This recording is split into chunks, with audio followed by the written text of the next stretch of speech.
Gerry coming to you live from the Rythmia Life Advancement Center in Guanacaste, Costa Rica. And it's just a perfect Tuesday, as all Tuesdays are. When I tell you it's beautiful, my God, it's beautiful. A little bit about this. This is Let's Go 5. And I want to talk a little bit about Rythmia real quick. Rythmia is a life advancement center specializing in soul mergers that have this tremendous effect on people after this occurs. Right now, as of last week, 97.89% of the people that walk through the door were almost tapping 98%. So that's 978 out of every 1,000 report a life-changing miracle during their stay. More importantly, at the 6-month mark, you get a 6-month follow-up survey, and in that survey, 91.61, so 916 out of every 1,000 say that this was the week that changed their life. Changed their life. Pretty good stuff. TripAdvisor, we are a top 10 customer rated, based on 5-star ratings, TripAdvisor resort in the world of all types of resorts with almost 2,000 reviews. We have over 12,000 guests. And we made some big announcements over the last couple of weeks. Number one, that Taita Juanito was going to be here 25 weeks next year, half the year serving medicine on Thursday night. Man, it's going to be crazy. He's actually here this week. We have 92 drinkers, plus some non-drinkers. It's a busy week, and I love when Taita Juan shows up. Last week, I had a celebrity guest. I want to say something about him. So, if you pay attention, we get all kinds of athletes, movie stars, actresses, actors, musicians, entrepreneurs, all kinds of a basket of people, yeah. And they're all people, they're all unique, and they're all good, in my opinion. Or they wouldn't be here. But last week I had the tremendous pleasure of really getting to know and making friends with Cesar Millan. What a wonderful human. What an amazing guy. And a big shout out to him. What a wonderful fella. And I know that he and I will be friends for life. Okay. What is this about, this Let's Go? So it's by using facts to propel us forward. And forward looks like a lot of different things: more whole relationships, more of a beneficial presence on the planet, more of a quality of life, more of a contentment, not necessarily pleasure, more of a contentment. We're going to get into that today. That's what it is. So I want to tell you what we learned so far, and I have to keep hitting this. A 1979 Harvard study, 1,000 people surveyed, 83% had no specific goals. 14% had specific goals but didn't write them down. 3% had very specific written goals. 1,000 people, 79.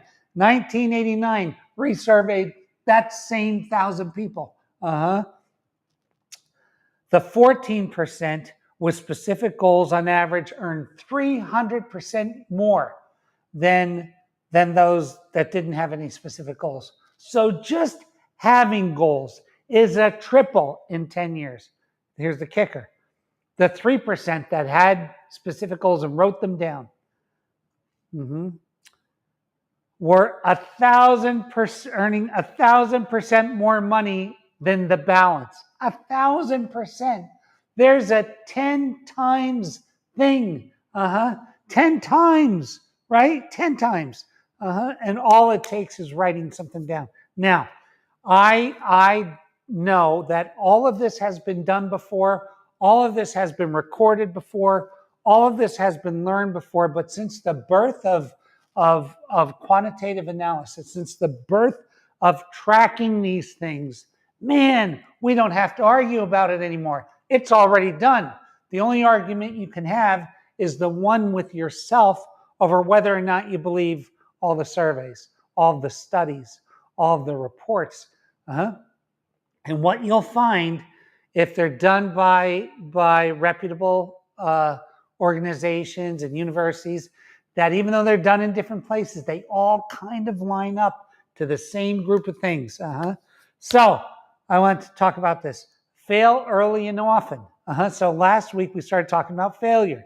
And I want to tell you what I mean by that. We started talking about failure. And I said, hey, it's really easy to find out how to be successful. Let's find out how to not be successful. And we went into detail on this. And I got a lot of feedback from this. And I want to talk about that feedback and zero in on this. But studies of the unsuccessful. First thing, negativity. Second thing, blame. Third thing, gossip. And the internet gives us a great place to gossip. We talk about people we don't know in a way that's negative. That's no good, dude. Don't spend any time doing that. Fear of failure. Inability to delay gratification. No hyperbolic discounting or limited hyperbolic discounting. I can tell you, after probably interviewing 10,000 people in my life in all my companies, more than that probably, as soon as somebody is immediately focused on what's in it for me, I'm off to the next person. I am. Because if you live in a what's in it for me, number one, you're always chasing your tail, you can never catch it, and you're always going to be complaining. Boom.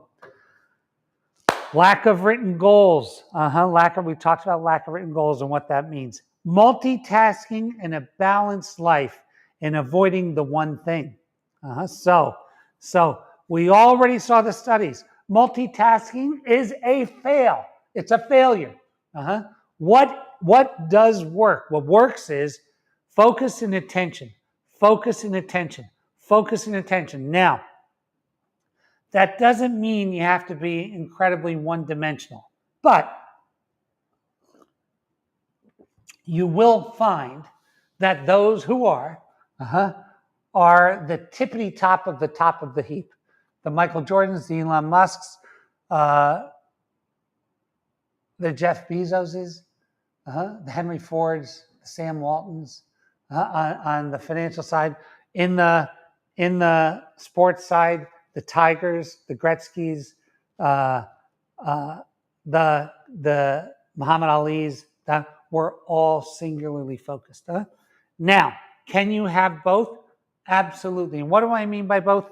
Personal pursuits and business pursuits or community pursuits, but you have to limit your engagement and involvement. I'm not saying this at 13, although if you get it at 13, God bless you, if you know what that is. I'm saying that for you.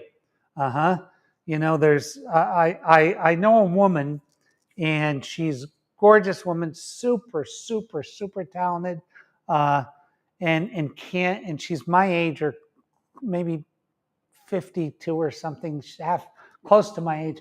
And she just couldn't fucking zero in. She can't zero in, and she's brilliant. If you can't zero in, you're never going to get it.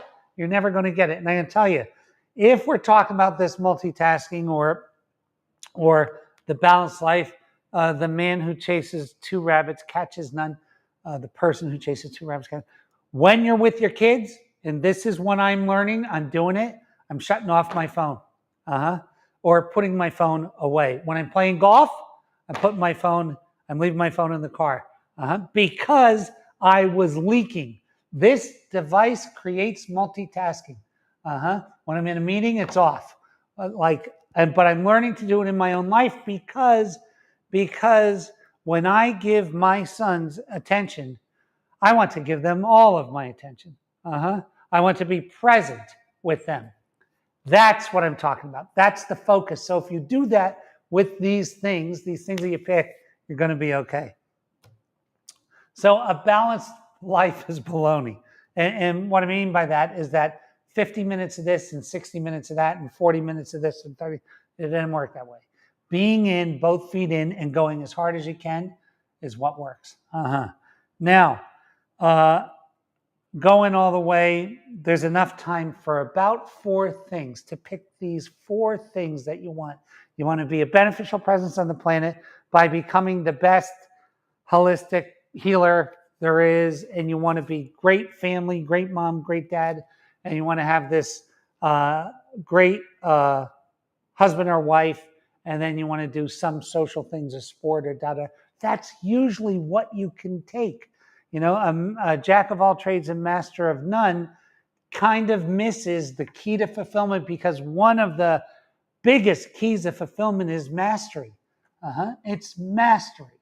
It's mastery. And mastery is this feeling like you're exactly where you should be in the universe, and your skills are so finely honed in this one particular thing that it is all clicking, and you get why you came here. You get it. Man, you want to catch that. Man, you want to catch that. So today I'm talking more on quitting. And the last time I was talking about quitting, I got a lot of things. Sorry, I'm talking more on failing.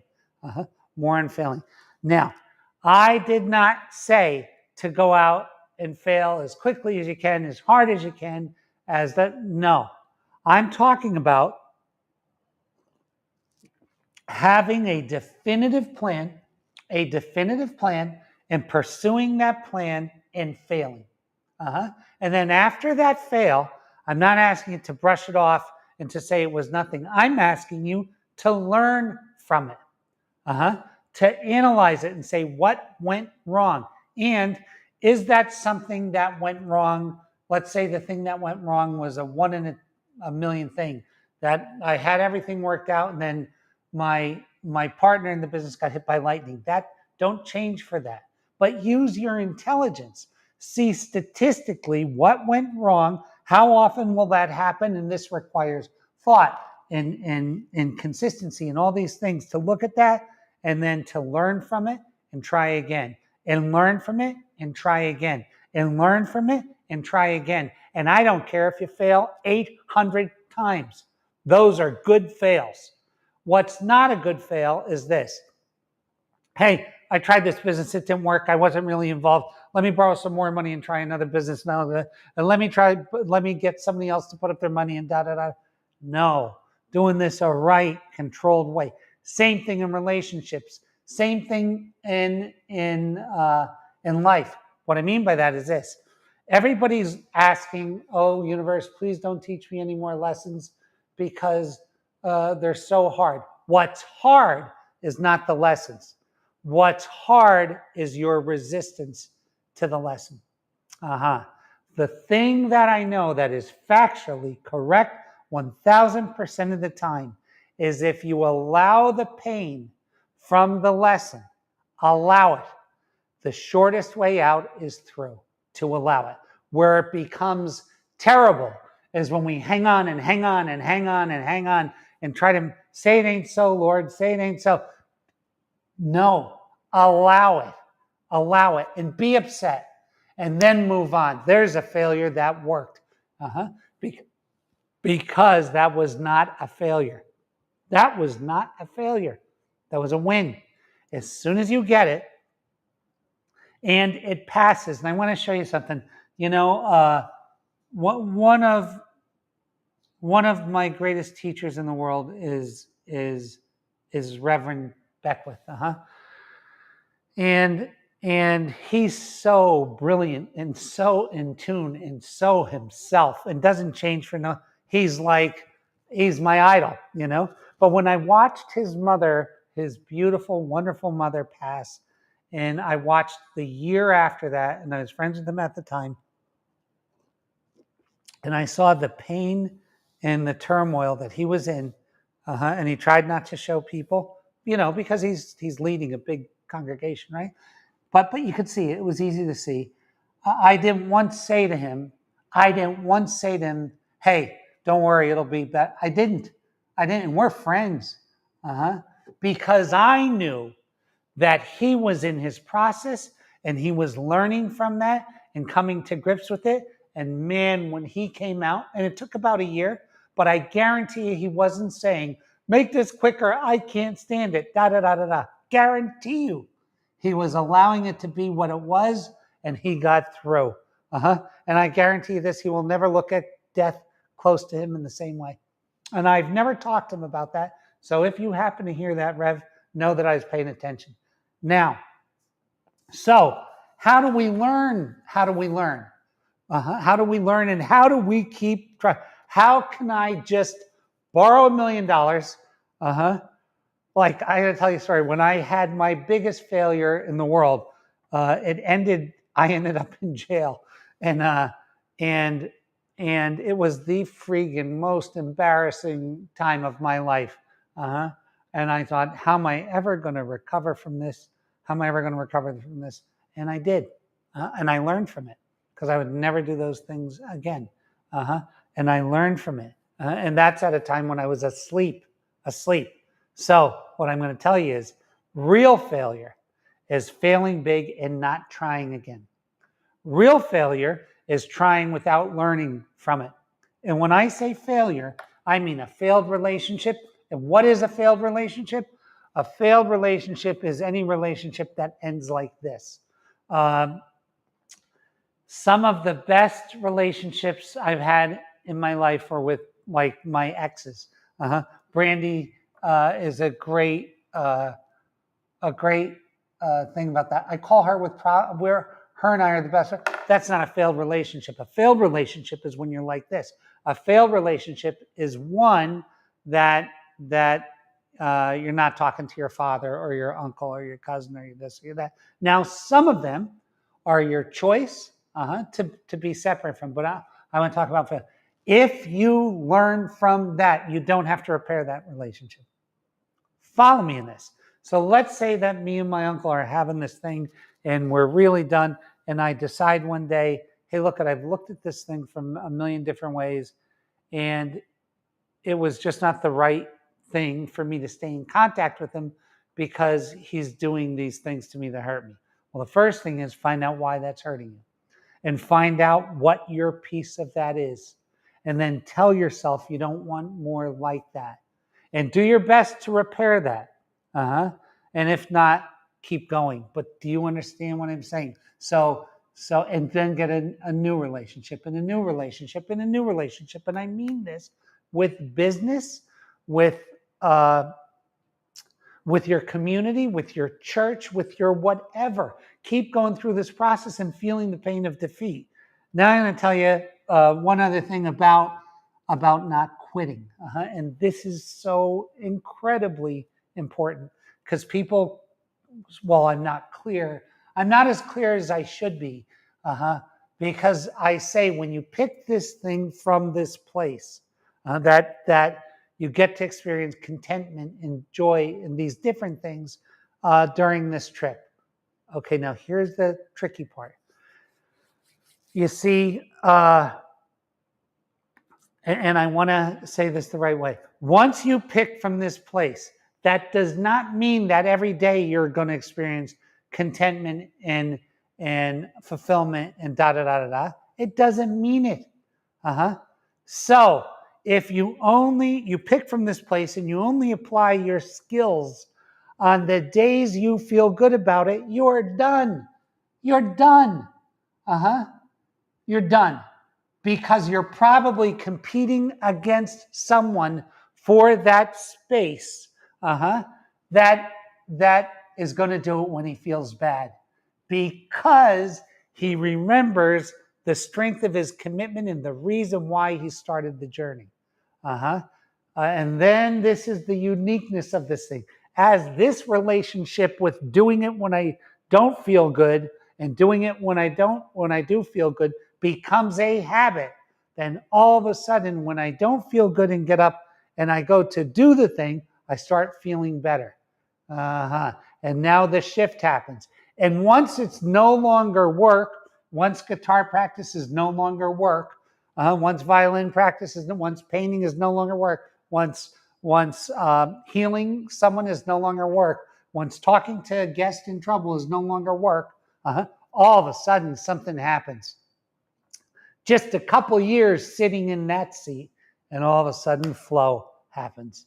Flow happens because you didn't notice it, but while you were having, I'm going to use the word fun because it's a particular type of fun, you've built your highway and now you're riding on it.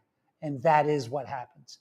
So the thing is, if you pick this thing, I'm going to tell you right now, I'm going to go with a business because it's something I know about. You pick a business and you're going to start this business And here's what. However, you're imagining it from the beginning is not how it's going to wind up. It's not. It's not. You're going to have to assess it, fail, bend, change, ... Now, it's going to give you more than you have ever contemplated if you stick with it. More. But it's not going to look like it does. And because it's not going to look like it does, in that ownership of that business, there's going to be multiple failures. In the ownership of that nonprofit, there's going to be multiple failures. There's going to be days when your bank pulls out, when you have issues with the municipality, when your top employees leave and talk shit about you that's not true. There's going to be all of those days. And in those days, it's going to be easier to stay in bed. It's going to be easier to go to the bar. It's going to be easier I'm saying go in and face it and to learn and to feel it and to be upset about the employees, be upset about the bank, be upset about your losing your biggest client, be upset about all that. Be upset about not being able to play the chord. Be upset about it and then do it. That's part of it. If you think, and I don't believe people think this, but I think they see things in hindsight and then do it, because I was a victim of that. When I saw Michael Beckwith and I saw him talking in public, or at Agape, I thought, my God, this comes so easy to this guy. I didn't know at that time he was already doing it for 30 some years, So when I see Elon Musk and I look at what he's worth, but then when you watch Elon Musk talk, and he can't even say 15 sentences without crying because he gives so much, then it becomes more normal, right? You get to see the truth. So the things that are always in my awareness is that, and this is one thing I learned from these actuaries, the fact that you're alive gives you the highest percentage of continually being alive, right? It sounds ridiculous, but it's true. So if the average age is of a male in Costa Rica is 72, but you're 71, the chances of you living to 84 are like 85%. So the chance of it, which means tomorrow is coming. Tomorrow is coming. Now, we can learn from these things, put them into play so that our tomorrow looks different. We can learn from these things and put them in play so that tomorrow looks different. Or we can do nothing and tomorrow shows up and it looks the same. How do you want your tomorrow to look? How do you want your tomorrow to look? And I'm constantly looking at that. And I know what I want. And I'm going to share that with you. And by 70 years old, I want at least 2 of these, possibly 3. I want them to be the biggest in the world, and I want to heal the most amount of people, and I want to write about 5 more books, and I want to live between here and the Turks and Caicos, and I don't want to fly commercial because my time is important. I want to play golf. I want to be super healthy. I know what I want. But if I choose to give up today, I don't get that. And one of the biggest things for me is I never want to be a financial burden to my children or my family, the state. I don't want that. I want to pay my own way my whole life. And that's super important to me. Now, in order to make that happen, and there are so many, I always think I'm broke. I always do. I always did. Even when I was really not broke, I thought I was broke. I have a friend who's a multi-billionaire who thinks the same thing right now. So it's crazy. But what I feel bad for is when I see a 60-year-old person here, man or woman, and they didn't prepare for getting older. And they didn't take care. They didn't do what was needed today in order to take care of tomorrow. And those poor people wind up in terrible situations, as does their families as they age. So just try to be cognizant. And all this mindfulness shit is being aware. That's all it is, just being aware. So you can choose to put your head in the sand, or you can choose to listen And if you choose to listen, the likelihood of you choosing action, because this requires action, first writing things down and it's all relevant. And just know this, as hard as it is to get up and to work out and to pray or meditate or whatever your thing is, right? Breathing, meditation, prayer. I love prayer. As hard as it is to do that, after 60 days, you don't notice it. I never, for the life of me, I have not gotten up and said, you know what, I'm going to skip the brushing of the teeth today. Like, you don't, because it's your habit. So just like that, the working out is your habit. The prayer is your habit. Those things, the hard work is your habit. These are all old things, and they've all been decided. Okay, I'm going to roll because I'm going a bit too long here, but it's beautiful to see you, to talk to you. God bless you. God keep you. God hold you, and pay attention this week.